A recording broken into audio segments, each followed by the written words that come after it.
Hey, it's Myers. Want to talk about my hometown, Sioux City, Iowa. As you've heard in some of these other videos, I come from a real shithole on the Nebraska side of the river. Packing house town. Uh, Growing up,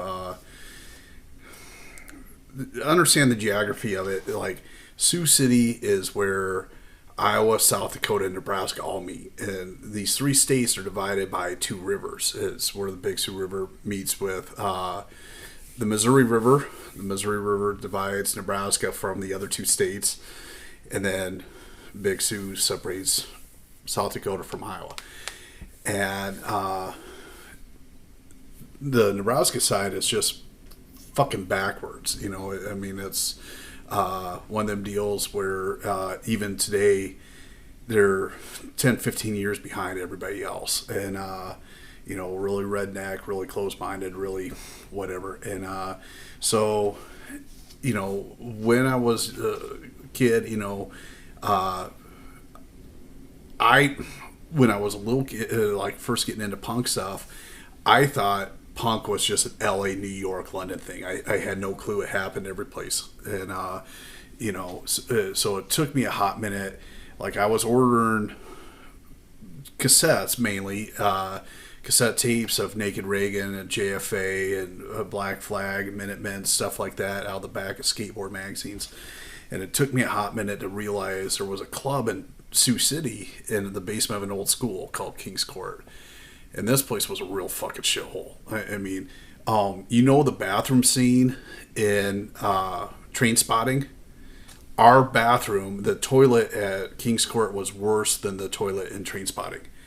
And eventually I started working there. And it kind of got to be a deal of throwing a bowling ball in the toilet. Like somebody would fucking bring a bowling. I mean, bowling was going out of favor. So, like people would find these fucking bowling balls, at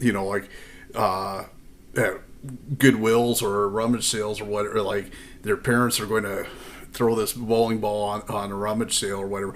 So I don't know where these bowling balls come from, but fucking bowling balls would be brought in the club, thrown in the toilet bowl, and by the end of the night, it's all piss covered, like got toilet paper covering it, and graffiti in there, and it was just fucking dirty, and and then like the bands played in the basement, like the bathroom and the kitchen area, where like I ended up working in the kitchen. Selling pop and hot dogs and donuts and whatnot. But down in the basement where the bands played, it was dark. Like on the stage, there was always like two lights. There was a blue light and a fucking green light, and that's it. It was dark in there, and like cops are always afraid of going down there or what. Like I don't know, like. Across the front of the stage, it was spray painted. Cops get good drugs, and one night, like cops come in, and there was a cop that leaned up against her, and a friend of mine had got a photograph. I wish I had a copy of that photograph of the cop leaning there next to that graffiti. It was like if he was fucking posing for it. But anyways, it was just when I found King's Court, like. I can't explain. It was, it was finding my home. It was, finding, like, I remember the first time, like, I'm coming up Court Street, and we come around the corner to the side, on 22nd Street, like, is where you go into King's Court, and, we come around the corner on Court Street, and I see all these fucking freaks. Here's like skater kids in like plaid pants. I mean, like this was like the era of like the late '80s, early '90s, where like what were they called? Limpies, I think. Plaid skater pants, like baggy, really thin pants that the skater kids wore. And then, guys in leather jackets and, gals wearing fishnets and these witchy poo shoes. Like, all the like goth gals wore these. We call them, I don't know, witchy poo shoes. They kind of had a point that curled up, and like a little square heeled shoe with a buckle, like fucking witch in the movie would wear. So they wore those with fishnets and little skirts and turtleneck sweaters or Depeche Mode T-shirts or whatever, and I remember one gal, she used to wear like a pillbox funeral cap with a black veil on it, and man, I had a crush on her. And but that's a story for another time. But King's Court was this real fucking shithole, and it was like the perfect place for an adolescent kid to want to hang out. And Sioux City never really had a Sioux City sound. Like there were so many different bands, so many different genres, so many different styles. Like everybody was just doing their own thing, and it was great. And but there were some bands that really fucking had talent, and not much vinyl was ever pressed because this was like in the late 80s, early 90s. Vinyl wasn't really a thing at that point. Cassettes, because people had cassette players in their cars or boom boxes or whatever, or like this was on the mainstream stuff. CDs were just kind of picking up steam. I think I got my first CD player in like '92 or something. I had bought a CD at King's Court from a Minneapolis band called the Magnolias. I bought a 5-song EP from them at a show, and I didn't have a CD player, and so I went out and bought myself a CD player. But nobody was really putting out vinyl except one of the local bands, Kid Death. Kid Death is guys I've known and looked up to like over the years. They fronted by Pete Phillips. A lot of you guys might know him as Susie Pete from Susie Pete and the Beggars, or he's been in a shit ton of other bands. He lives out in Seattle now. Pete's his own fucking animal, man. Like Pete and I, I think people use the term "I love him like a brother," because whenever somebody says "I love him like a brother," they always shower him with great fucking praises or whatever. But when I say I love Pete like a brother, I truly love him like a brother, because Pete and I have fucking fought with each other. Where if we could have killed each other, we would have. And we've had, Pete and I have had our share of disagreements, and but I love him. He's a real mensch. Pete is one of those guys who, he's out in Seattle doing his fucking thing with the Beggars and his other bands or whatever, and I've been back here, around Sioux City, and now I'm up in Minnesota, but doing the whole Sioux Guitars thing, and he'll run into somebody who asks about me, or somebody I'm dealing with, will ask about Pete or whatever, and I got a lot of respect for Pete. And on guitar in this band we got Thad Sand. Now if you guys watched my Bad Actors video or checked out the Bad Actors at all, Thad's one of the guitar players in the Bad Actors. Him and his wife live down in Omaha.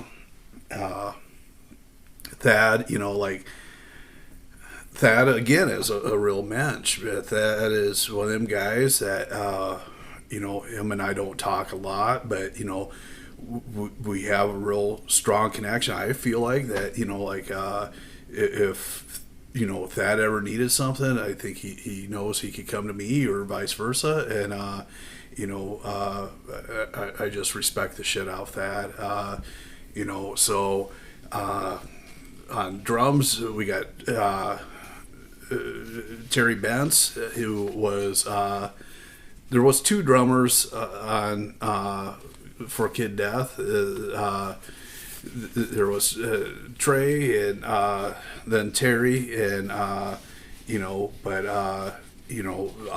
this 45 is Terry, and then on bass we got Too Cool for School, Steve Ewell.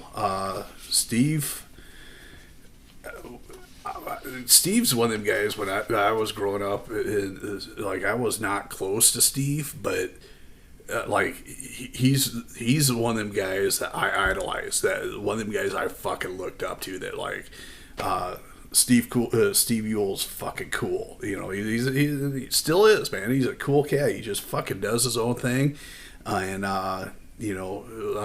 So, anyways, I don't know if we could get you one of these. I think that Kid Death about 4 or 5 years ago did a reunion show in Sioux City, and I think Thad had sold all of the copies of this.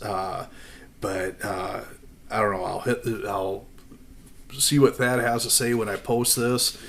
If you guys play your cards right, maybe Thad find a few copies available for ordering online or whatever. But I hope you dig this. There's 2 songs on here, Lowbrow and Junkbound Ghost.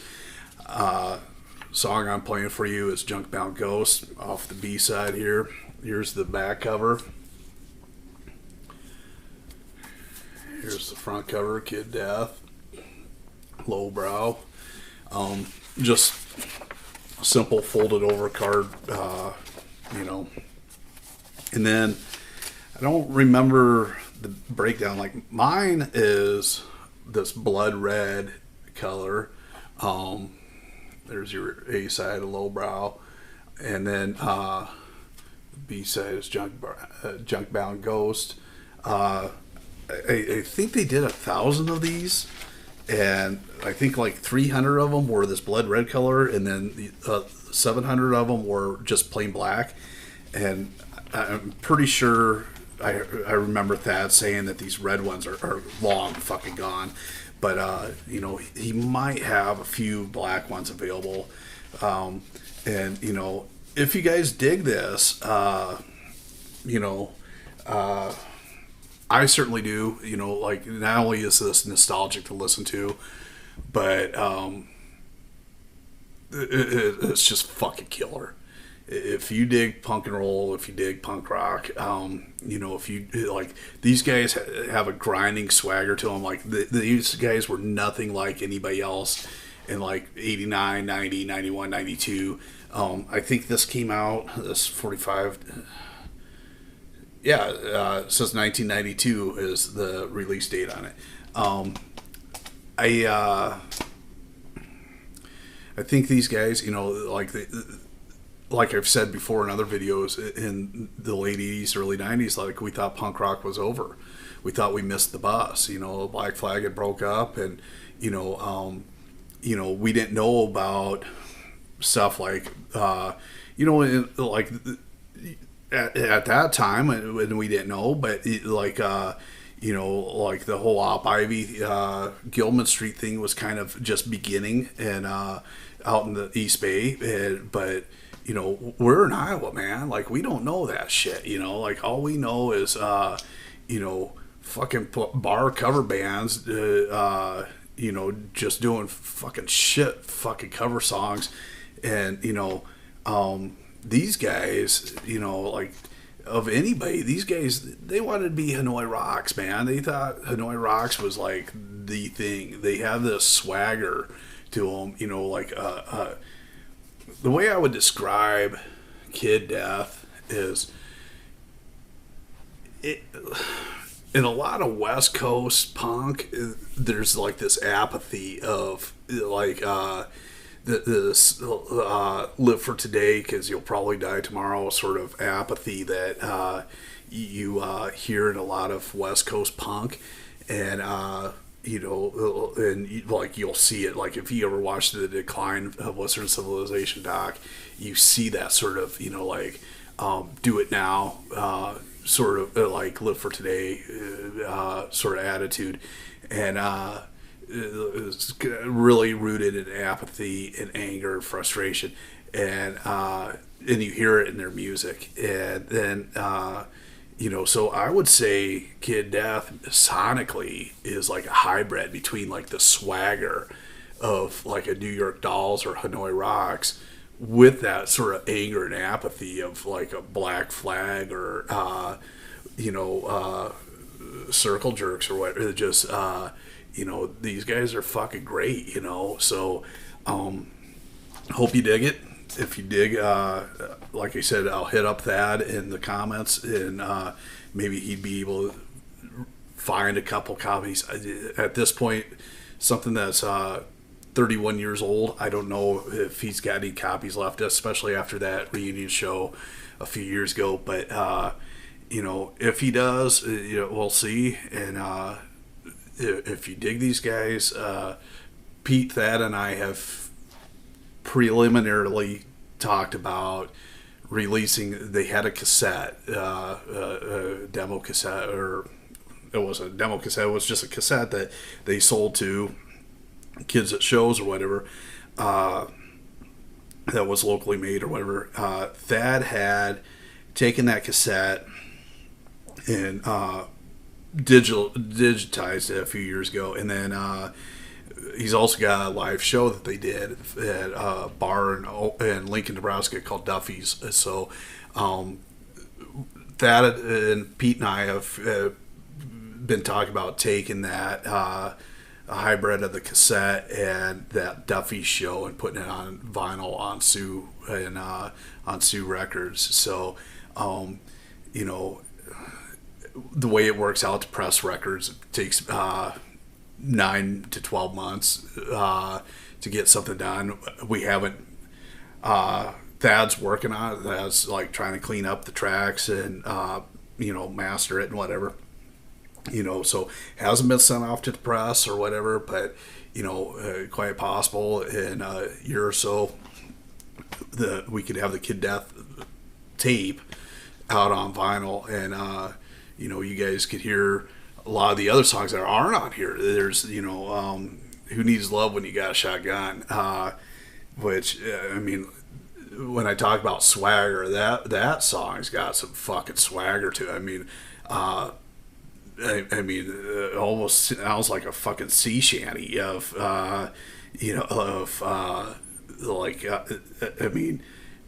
it's just balls out fucking rock and roll. And again, I'm probably biased because these are nostalgic memories to me, but at the same time, trying to listen to this shit with fresh ears, fuck, I think these guys stand up to anything. And maybe you've never heard of fucking Kid Death because they've not been known outside the little Midwest circle that they were known in Sioux and Omaha and Lincoln and Des Moines, or they used to play the Pop Room up in Sioux Falls, or I think T or whatever outside of Sioux Falls. I don't know if they ever went to Minneapolis, but they I think outside of that circle, I think it's time for people to become aware of, what I had growing up, because, these guys, and it wasn't just Kid Death, man. Like, there was another band called Fur that was, Fur played my fucking high school graduation party, because I was their biggest fan. Like, I fucking love Fur. And, then who else? Stupid Proof. They had a tape. If anybody knows how to get a hold of Tony Pope or any of the guys from Stupid Proof, that's something that I might be interested in putting out on Sioux Records. Because that Stupid Proof tape was fucking killer. And Schroeder, they weren't from Sioux City. They were from Ottawa, and they weren't even from Ottawa. They were from fucking Blanco, Iowa, which is just this little dot. I think Blanco is like population of 500 or something. But a band called The Delinquents from Blanco, Iowa, and they had a great tape. They had great songs, The Grease Shop, and different. They were just fun. So the music I grew up with in my hometown, you guys might not know it. You guys might have never heard of these fucking bands, but I guarantee they fucking would stand toe to toe with anything from any fucking town.